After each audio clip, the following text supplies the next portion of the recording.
এখন থেকে আর পেনশন পেতে হলে আপনাকে সরকারি চাকরিজীবী হতে হবে না বা সরকারি প্রতিষ্ঠানে চাকরি করতে হবে না। বাংলাদেশ সরকার এই প্রথমবারের মতো দেশের জনগণদের জন্য চালু করলো সর্বজনীন পেনশন স্কিম। এই স্কিমের আওতায় বাংলাদেশি সরকারি চাকরিজীবী ছাড়া যে কোনো সাধারণ জনগণ অংশগ্রহণ করতে পারবে এবং এই স্কিমের একটা নির্দিষ্ট চাঁদা রয়েছে। সেই চাঁদাগুলো দিয়ে বছরের একটা নির্দিষ্ট সময় গিয়ে তারা সরকারি চাকরিজীবীদের মতো পেনশন সুবিধা উপভোগ করতে পারবে। আজকের ভিডিওতে আমি আপনাদেরকে জানানোর চেষ্টা করব এই সর্বজনীন স্কিমটা কিভাবে এখানে অনলাইনের মাধ্যমে অ্যাকাউন্ট করতে হয়, কিভাবে চাঁদা দিতে হয় এবং কি প্যাকেজ রয়েছে, কোন প্যাকেজের কি সুবিধা A to Z জানানোর চেষ্টা করব। অবশ্যই ভিডিওটি ধৈর্য সহকারে শেষ পর্যন্ত দেখবেন। শুরুতে আপনাদেরকে জানাবো মূলত কাদের জন্য এই পেনশন স্কিম। জাতীয় পেনশন কর্তৃপক্ষ জানিয়েছে এই পেনশন স্কিমের আওতায় দেশের সকল জনগণ অন্তর্ভুক্ত হতে পারবে। তবে কোনো ব্যক্তির বয়স যদি 18 বছর থেকে 50 বছরের ভিতরে থাকে এবং তার যদি জাতীয় পরিচয়পত্র থাকে তাহলেই কেবলমাত্র সে এই পেনশন স্কিমে অনলাইনের মাধ্যমে রেজিস্ট্রেশন করতে পারবে বা অফলাইনে রেজিস্ট্রেশন করে এই পেনশন সুবিধার আওতাভুক্ত হতে পারবে। অর্থাৎ জাতীয় পরিচয়পত্র অনুযায়ী যাদের বয়স 18 থেকে 50 বছর বয়সী সকল শ্রেণী পেশার বাংলাদেশি নাগরিক এই স্কিমে অংশ নিতে পারবে। অর্থাৎ সর্বজনীন পেনশন স্কিমের অংশ হতে হলে জাতীয় পরিচয়পত্র আবশ্যক। তবে এই ক্ষেত্রে ব্যতিক্রম থাকছে বাংলাদেশি প্রবাসী কর্মীদের ক্ষেত্রে। যারা বাংলাদেশি প্রবাসী কর্মী রয়েছেন তারা চাইলে জাতীয় পরিচয়পত্র ছাড়া পাসপোর্ট দিয়ে এই পেনশন স্কিমে রেজিস্ট্রেশন করতে পারবেন। তবে তাদের জন্য শর্ত থাকবে খুব দ্রুত জাতীয় পরিচয়পত্র কালেক্ট করে সেটাকে জমা দেওয়ার। আবার বয়সের ক্ষেত্রেও বিশেষ বিবেচনায় রাখা হয়েছে।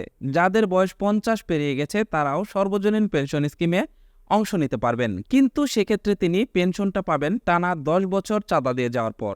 অর্থাৎ স্কিম অনুযায়ী যদি কোনো ব্যক্তির বয়স 60-এর উপরে যায় তাহলে সরকার থেকে এই পেনশন সুবিধাটি পেতে শুরু করবে, তাকে আর চাঁদা দিতে হবে না। সরকার 6টি স্কিমের কথা বললেও বর্তমানে চালু করা হয়েছে 4টি স্কিম: প্রবাস, প্রগতি, সুরক্ষা, সমতা। এই 4টা স্কিমে বর্তমানে আপনি অংশগ্রহণ করতে পারবেন। চলুন জেনে নেই এই 4টা স্কিমে কি সুবিধা এবং এগুলো কাদের জন্য। এগুলোতে অংশগ্রহণ করলে কে কত টাকা মাসিক পেনশন পাবেন। শুরুতেই জানবো প্রবাস সম্পর্কে। এটি শুধুমাত্র বিদেশে কর্মরত অবস্থানকারী বাংলাদেশি নাগরিকদের জন্য। এর মাসিক চাঁদার হার ধরা হয়েছে 5,000, 7,500, 10,000 টাকা করে। ব্যক্তি চাইলে এই চাঁদার পরিমাণ অর্থ তিনি যে দেশে আছেন সেই দেশের মুদ্রায় দিতে পারবেন। আবার দেশে এসে বাংলাদেশি মুদ্রাতেও তিনি চাইলে চাঁদা দিতে পারবেন। এছাড়াও প্রয়োজনে কোনো প্রবাসী যদি বাংলাদেশে এসে চান যে তার স্কিমটি পরিবর্তন করবেন তাহলে সে সেই স্কিমটি পরিবর্তনও করতে পারবে। যদি কোনো ব্যক্তি এই প্রবাস স্কিমে অংশগ্রহণ করেন এবং তার বয়স যদি 18 বছর থাকে এবং তিনি যদি 5,000 টাকা করে প্রতি মাসে চাঁদা দেন তাহলে সে 42 বছর অর্থাৎ তার বয়স 60 বছর হওয়ার পর কত টাকা করে মাসিক পেনশন পাবেন সেটা চলুন জেনে নেই।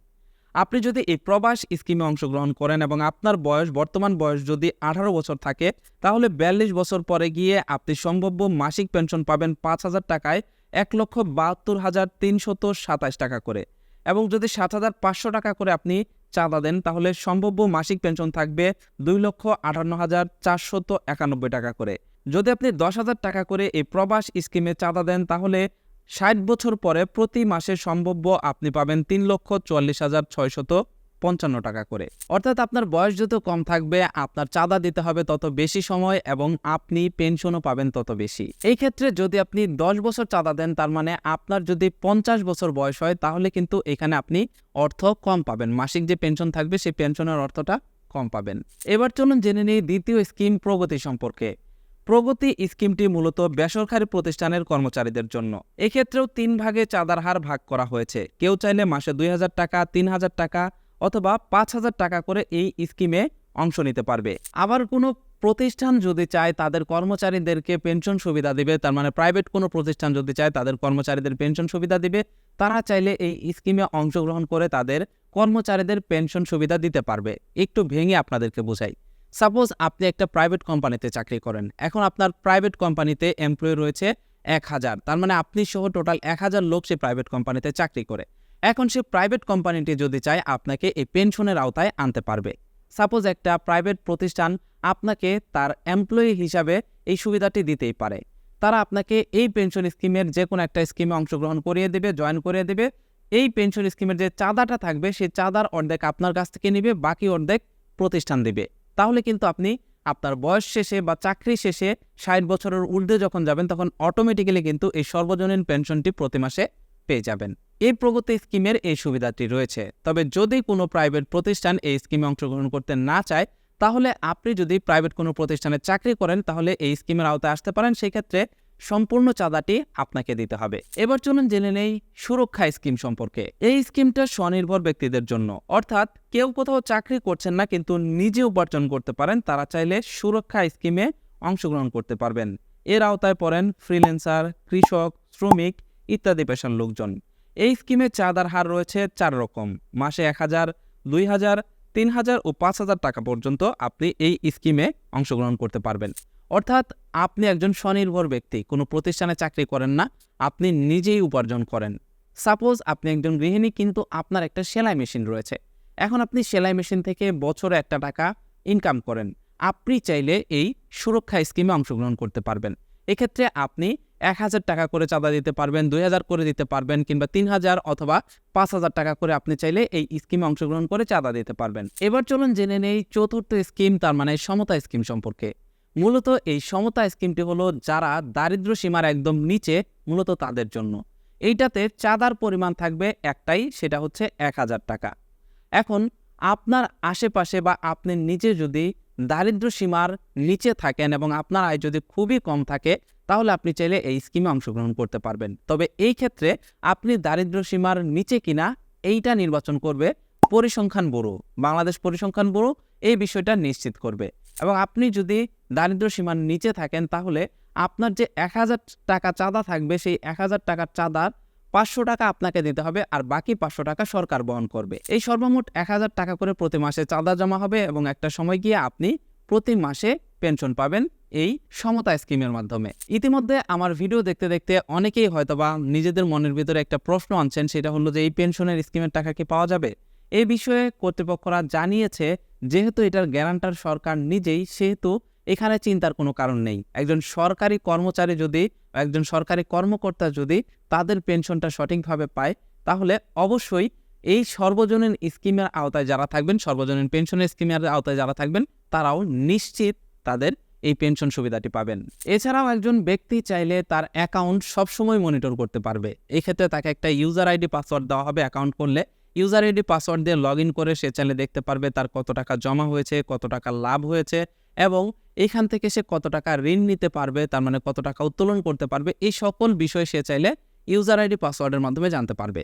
একজন ব্যক্তি যদি এই সর্বজনীন পেনশন স্কিমে অংশগ্রহণ করেন এবং সে যদি এখানে পেনশন স্কিমের চাঁদা সঠিকভাবে পূরণ করেন এবং এইখান থেকে যদি সে পেনশন পান, তাহলে সে আমৃত্যু, তার মানে মৃত্যুর আগের দিন পর্যন্ত সে এই পেনশন স্কিমের টাকা পাবে।